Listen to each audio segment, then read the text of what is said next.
I can't believe I'm so close to Wembley now. Since I started my Road to Wembley journey back in August, I've been to 11 games across 7 different grounds and covered more than 2,500 miles in the process. Most of that mileage was taken up by my 4 consecutive trips to Exeter, which is about as far as the Cup could have taken me. The full journey is flashing up on screen now, and it's been quite some journey. 9th tier Bottisford Town made it to the second qualifying round for the first time in their history.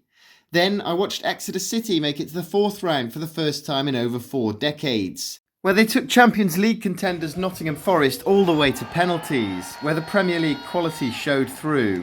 In the last round, the FA Cup brought me right back home to Nottingham Forest City Ground, where they once again went through on penalties after a draw with Ipswich Town.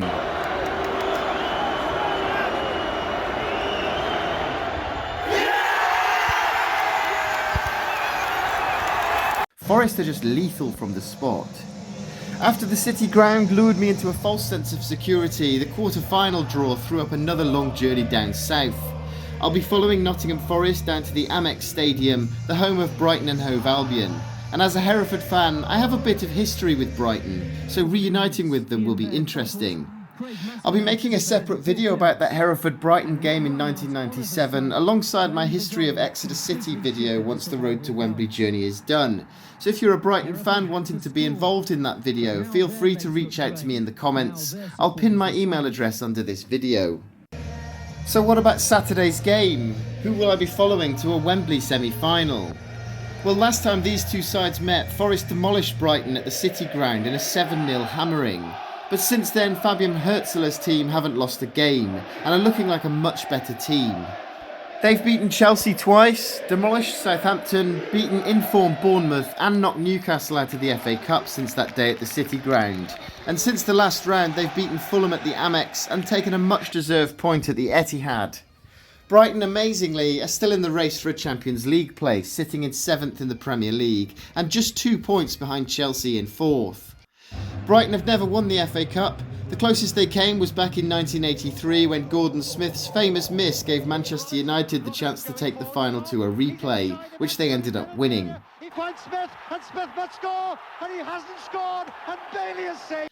They have reached the semi-finals twice in recent years and only haven't made the final due to a poor record against the Manchester clubs, losing 1-0 to City in 2019 and suffering defeat on penalties to United in 2023.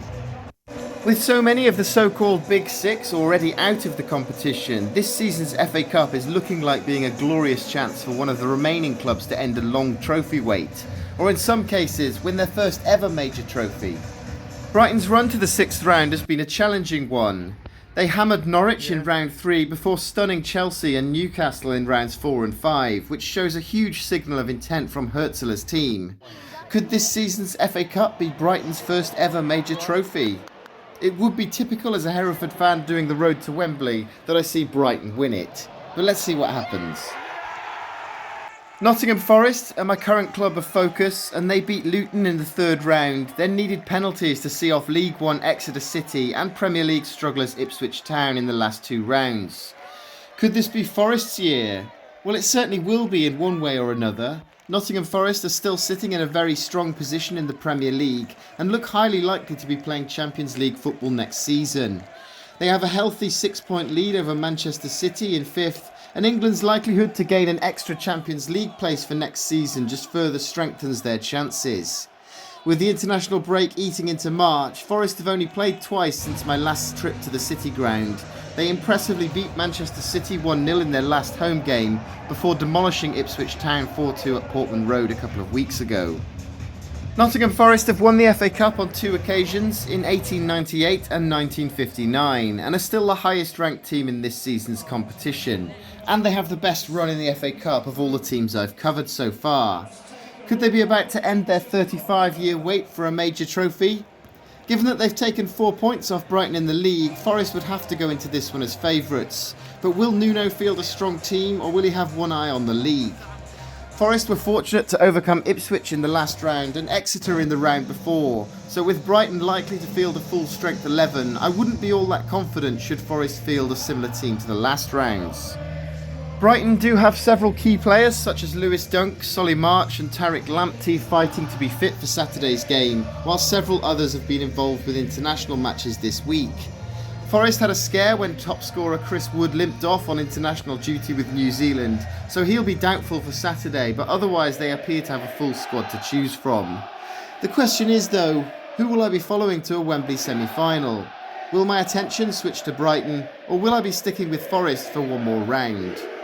Let me know your thoughts in the comments, make sure you're subscribed to my channel, and why not check out what happened in the last round at the City Ground.